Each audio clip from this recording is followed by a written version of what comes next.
Hai teman-teman, Assalamualaikum warahmatullahi wabarakatuh. Sebelumnya perkenalkan nama saya Rika Nuraila. Saya perwakilan dari kelompok 1. Oke, sebelumnya izinkan saya untuk menjelaskan tentang review dari percobaan yang sudah kita lakukan, yaitu tentang reaktivitas pada ion-ion logam transisi. Oh ya, sebelumnya perkenalkan juga nih teman saya dari kelompok 1, yaitu Mbak Isna Hayu Nur Latifah. Oke, kita mulai ya. Oke, jadi pada PPT ini itu ada preview yang udah saya paparkan waktu yang lampau, dan ada review yang kali ini akan saya bahas, yaitu review mengenai praktikum kimia logam dan non-logam pada percobaan 4 dengan judul reaksi pada ion-ion logam transisi. Tujuan dari praktikum ini yaitu untuk mempelajari suatu reaktivitas dari ion-ion pada logam transisi. Nah, dasar teorinya mungkin ini ya. Saya jelaskan sedikit, yaitu unsur transisi merupakan unsur baik atom netralnya atau atom dalam senyawanya yang mengandung konfigurasi elektronik belum penuh pada orbital D. Kemudian unsur-unsur transisi ini memiliki sifat khas yang membedakan dari unsur golongan utama, antara lain yaitu bersifat logam, kemudian bersifat paramagnetik, ada yang membentuk senyawa kompleks yang berwarna, kemudian memiliki beberapa tingkat oksidasi, dan lainnya. Ini adalah alat dan bahan yang kita gunakan pada praktikum. Kemudian ini adalah bahan-bahannya, yaitu kita membutuhkan larutan perak nitrat, CuSO4, NaOH pekat, larutan amonium nitrat, dan lain sebagainya. Kemudian ini MSJS-nya, udah kita pernah jelaskan ya, kita bahas. Oh, ini adalah cara kerjanya. Oke, kita skip aja. Oke, kita masuk ke hasil pengamatan. Jadi kita hanya fokus ke hasil pengamatan sama hasil aja ya. Nah, hasil pengamatan yaitu ketika sampel perak nitrat direaksikan dengan reaksi natrium bikarbonat, ini akan menghasilkan larutan berwarna putih susu dan keruh, dan terdapat endapan yang berwarna abu-abu di bawah tabung reaksi, jadi terbentuk endapan. Kemudian larutan perak nitrat jika direaksikan dengan amonium hidroksida ini akan menghasilkan larutan berwarna putih keruh dan ada endapan di bawah tabung reaksi. Dan ketika perak nitrat ini direaksikan dengan reaksi natrium hidroksida pekat 50% konsentrasinya, itu akan menghasilkan larutan berwarna coklat muda, keruh, dan ada endapan. Kemudian ketika perak nitrat ini direaksikan dengan KSCN, itu akan menghasilkan larutan putih susu dan ada endapan, atau juga bisa dilihat dengan putih susu keruh ya. Kemudian sampel yang kedua yaitu larutan FeCl3 tadi klorida. Kemudian ini ketika direaksikan dengan natrium bikarbonat ini, Na2CO3 akan menghasilkan larutan berwarna coklat kekuningan atau seperti coklat karamel dan terdapat endapan. Kemudian ketika FeCl3 ini direaksikan dengan amonium hidroksida, ini akan membentuk larutan berwarna kuning bening dan menjurus ke warna orange. Jadi kayak warna pertengahan begitu. Kemudian ketika FeCl ini direaksikan dengan reaksi natrium hidroksida, ini akan menghasilkan larutan berwarna coklat kemerahan atau bata dan ada endapan. Ketika direaksikan dengan KSCN, ini akan membentuk larutan berwarna kemerahan, coklat kemerahan atau bata dan ada endapan. Kemudian untuk sampel yang ketiga yaitu CuSO4.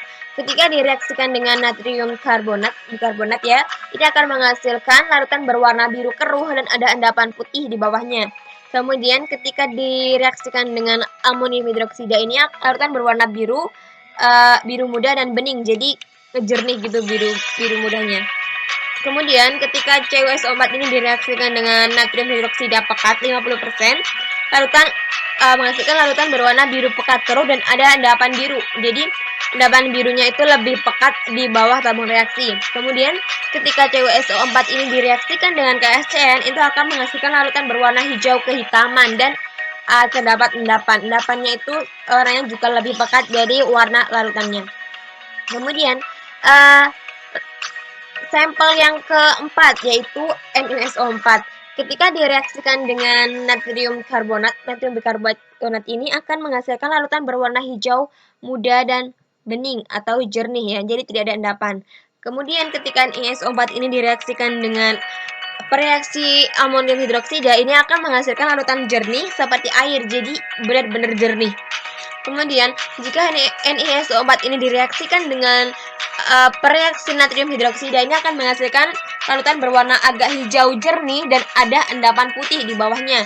Kemudian ketika NiSO4 ini direaksikan dengan reaksi KSCN akan menghasilkan larutan berwarna hijau muda, bening, jernih ya, jadi tidak ada endapan. Oke, kita masuk ke larutan anaun. Larutan anaun ini ada dua ya, larutan anaun 1.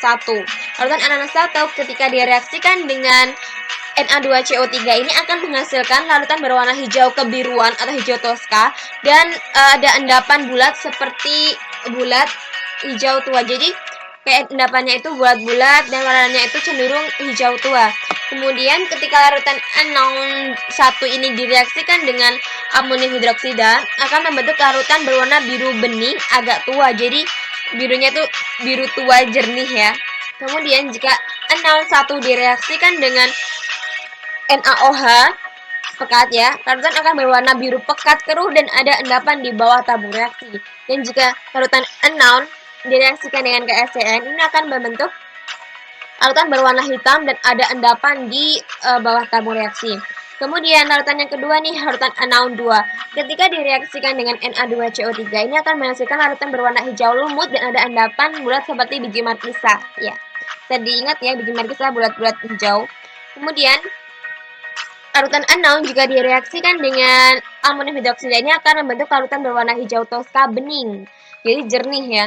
Kemudian ketika larutan anaun direaksikan dengan natrium hidroksida pekat, itu akan menghasilkan larutan berwarna hitam dan ada endapan, atau bisa juga itu seperti kayak cumi-cumi ya, tinta hitam cumi-cumi. Kemudian larutan anaun 2 ketika direaksikan dengan KSCN ini akan membentuk larutan berwarna merah kecoklatan atau merah bata dan ada endapan, dan itu warnanya pekat.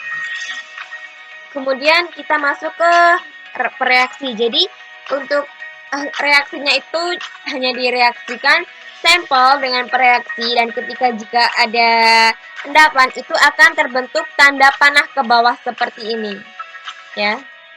Jika tidak terjadi endapan, jadi tidak ada terbentuk kayak panah ke bawah itu. Jadi panah ke bawah itu menunjukkan terjadinya suatu endapan. Oke, mungkin ini reaksinya. Ya, reaksinya ini reaksi pada AgNO3 yang direaksikan dengan Na2CO3 dan reaksi lainnya. Oke, mungkin ini ya reaksinya. Jadi ketika larutan itu menghasilkan endapan, jadi itu akan ada panah tanda ke bawah gitu. Nah, ini anaun. Jika larutan anaun 1 itu reaksinya itu kita tidak mengetahui, jadi tidak ada reaksinya. Jadi kita hanya mencantumkan hasil larutannya itu. Misalnya produk larutan berwarna hijau toska muda dan terdapat endapan bulat seperti hijau tua, seperti berwarna hijau tua gitu. Ini ya, ketika anaun 1 direaksikan dengan amonium hidroksida itu akan berwarna biru agak tua.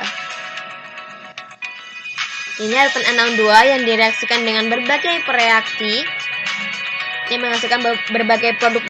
Baik teman-teman, kita masuk ke pembahasan. Jadi pada percobaan kali ini itu bertujuan untuk mempelajari suatu reaktivitas dari ion-ion pada logam transisi. Reaktivitas suatu senyawa dapat dilihat dari adanya perubahan warna maupun adanya endapan. Yang menyebabkan terjadinya reaksi pada logam transisi yaitu adanya kereaktivitasannya, yaitu atau kecenderungan bereaksi. Dari kereaktivitasan ini dipengaruhi oleh beberapa faktor, yaitu yang pertama adalah faktor muatan, yang kedua faktor jari-jari ion, yang ketiga adalah konfigurasi elektron di orbital subkulit D, dan kestabilan yang dimiliki unsur transisi. Jadi, apabila suatu unsur itu labil atau mudah terpengaruh, maka unsur itu akan lebih cepat bereaksi. Namun sebaliknya, jika unsur itu adalah stabil, maka unsur itu susah untuk bereaksi atau sulit gitu ya. Kemudian unsur transisi ini, jika bereaksi cenderung membentuk suatu senyawa kompleks. Nah, senyawa kompleks inilah yang terkadang itu memberikan warna yang unik atau warna yang khas pada suatu larutan, entah itu warna kuning, hijau, dan sebagainya. Reaksi pada logam transisi yaitu karena adanya orbital kosong pada sub kulit D. Dan ada logam transisi itu banyak memiliki biloks. Kebanyakan logam transisi itu biloksnya itu melebihi satu atau banyak bilok. Sehingga kebanyakan reaksi pada logam transisi ini akan membentuk suatu senyawa kompleks. Nah, senyawa kompleks tadi itu akan menyebabkan berbagai warna yang berbeda pada suatu larutan. Reaktivitas ion-ion pada logam transisi ini juga berhubungan dengan sifat kekerasan dan kelunakan dari kation dan anionnya atau berkaitan juga dengan HSAB. HSAB ini digunakan untuk menjelaskan kestabilan senyawa pada mekanismenya. HSAB ini digunakan pada logam transisi untuk mengetahui faktor utama terjadinya suatu reaksi kimia. Reaktivitas atau kecepatan bereaksi pada logam transisi ini juga dipengaruhi oleh kestabilan. Jika zat bersifat labil, maka zat akan mudah bereaksi ya. Gini, jika orang labil, maka orang itu mudah dipengaruhi, begitu aja ya. Namun jika zat itu stabil, maka zat itu akan sulit bereaksi. Jadi konsep HSAB ini juga dapat meramalkan apakah suatu reaksi itu cenderung terjadi atau tidak, yaitu melalui konsep suka dan tidak suka. Jadi suatu asam keras cenderung suka dengan basa keras dan asam lunak cenderung suka dengan basa lunak. Berikut adalah contoh reaksi suka dan tidak suka yang dapat memprediksi kemungkinan produk yang dihasilkan. HgF2 dalam bentuk gas bereaksi dengan BeI2 dalam bentuk gas itu menghasilkan Hgi2 dalam bentuk gas dan BeF2 dalam bentuk gas. Nah, HgF2 itu adalah suatu lunak-lunak, entah itu basa lunak dan asam keras, dan kemudian BeI2 itu adalah asam keras dan basa lunak, begitu ya. Jadi lunak itu akan cenderung berikatan dengan lunak dan ion keras akan cenderung berikatan dengan ion keras. Maka terbentuklah lunak dengan lunak yaitu Hgi2 dan keras dengan keras yaitu BeF2, begitu. Oke, untuk memprediksi logam yang pada suatu senyawa anom, jadi tadi kan pada percobaan itu senyawa kita itu disuruh untuk mencari logam apa sih yang terdapat pada senyawa anom-1 dan anom-2. Nah, untuk memprediksikannya, ayo kita prediksi. Ketika senyawa anom-2 itu direaksikan dengan amonium hidroksida, akan menghasilkan produk yaitu larutan berwarna hijau agak tua atau hijau toska muda. Nah, hal itu menandakan adanya unsur krom dalam senyawa. Karena dalam referensi apabila larutan krom ditambah dengan larutan amonia, maka akan menjadikan larutan itu berwarna hijau hingga abu-abu biru. Jadi kayak cenderung ke toska begitu. Kemudian larutan anom-1 jika direaksikan dengan NaOH akan menghasilkan larutan berwarna biru tua. Terdapat endapan yang menempel di dinding tabung yang berwarna hijau kehitaman. Menurut referensi, ketika penambahan natrium hidroksida pada sampel dan terjadi yaitu pada logam Cu. Nah, pada percobaan 1 ml senyawa CuCl2 jika ditambahkan NaOH akan membentuk endapan biru dan hijau. Itu menurut jurnal reaktivitas ion-ion logam transisi oleh Fadila Rizky dan kawan-kawan. Kemudian, larutan anom-2 ketika direaksikan dengan KSCN itu akan membentuk suatu produk larutan berwarna merah bata pekat agak hitam ya. Jadi merah batanya hitam pekat gitu. dan terdapat endapan dan menandakan adanya ion logam Fe.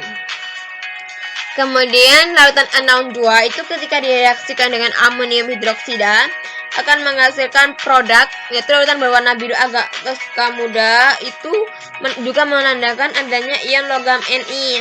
Itu menurut referensi laporan kimia Rifka Amelia yaitu yang bersumber dari scrap form yang berbunyi yaitu larutan NiCl2 ketika direaksikan dengan NH4OH akan menghasilkan endapan berwarna hijau kebiruan.